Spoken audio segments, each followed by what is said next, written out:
Il faut que nous, chefs d'État africains, nous arrêtons de nous comporter donc en marionnettes qui dansent à chaque fois que les impérialistes tirent sur les ficelles.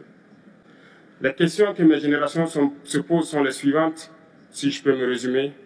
C'est de ne pas comprendre comment l'Afrique, avec tant de richesses sur notre sol, avec une nature généreuse, de l'eau, du soleil en abondance, l'Afrique est aujourd'hui le continent le plus pauvre.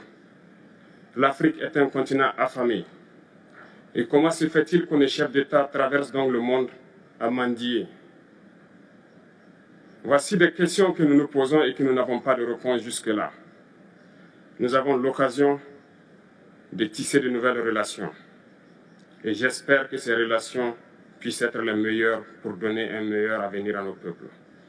Ma génération me charge aussi de dire que, par ce fait de pauvreté, ils sont obligés de traverser l'océan pour essayer de rallier l'Europe. Ils meurent dans l'océan.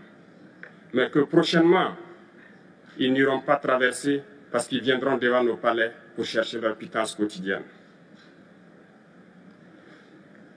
Pour ce qui concerne le Burkina Faso, aujourd'hui nous sommes confrontés depuis plus de 8 ans à la forme de manifestation la plus barbare, la plus violente du néocolonialisme, de l'impérialisme.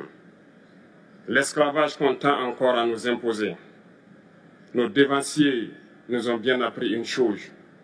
L'esclave qui n'est pas capable d'assumer sa révolte ne mérite pas que l'on s'apitoie sur son sort.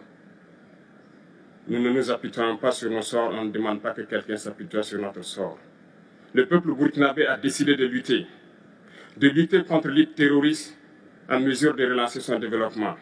Dans cette lutte, des vaillants peuples, des vaillantes populations se sont engagées à prendre les armes face au terrorisme. Ceux que nous avons affectueusement appelés les VDP, des volontaires. Nous sommes surpris de voir les impérialistes traiter ces VDP de milices et de tout type. C'est décevant, parce qu'en Europe, lorsque des peuples prennent les armes pour défendre leur patrie, on les traite de patriotes. Nos grands-pères ont été déportés pour sauver l'Europe. Ce n'était pas avec leur consentement, contre leur gré. Et bien au retour, on se rappelle bien qu'à Tiaroy, lorsqu'ils ont voulu revendiquer leurs droits élémentaires, ils ont été massacrés. Cela ne fait rien donc. Lorsque nous, peuple, nous décidons de nous défendre, on nous traite de milices. Mais là n'est pas le problème. Ce qui est le problème, c'est de voir des chefs d'État africains qui n'apportent rien à ces peuples qui se battent, mais qui chantent la même chose que les impérialistes en nous traitant de milices, en nous traitant donc d'hommes qui ne respectent pas les droits de l'homme. De quels droits de l'homme parle-t-on? Nous nous offusquons contre cela et c'est honteux. Il faut que nous, chefs d'État africains, nous arrêtons de nous comporter donc en marionnettes qui dansent à chaque fois que les impérialistes tirent sur les ficelles. Hier, le président Vladimir Poutine a annoncé donc l'envoi de céréales en Afrique. Nous sommes bien contents. Nous lui disons merci pour cela. Mais aussi, c'est un message passé à nous, chefs d'État africains, parce qu'au prochain forum, nous ne devrons pas venir ici sans avoir assuré, pour ceux qui ne connaissent pas la guerre, l'autosuffisance alimentaire de nos peuples.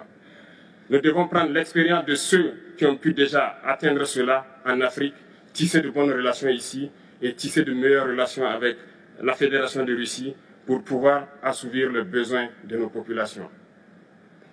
Je ne serai pas peut-être long, le temps imparti est très court. Nous sommes obligés de nous arrêter à un moment donné.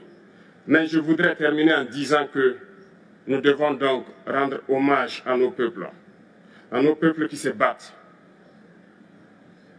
Gloire à nos peuples, dignité à nos peuples, victoire à nos peuples. La patrie ou la mort, nous vaincrons. Merci, camarades.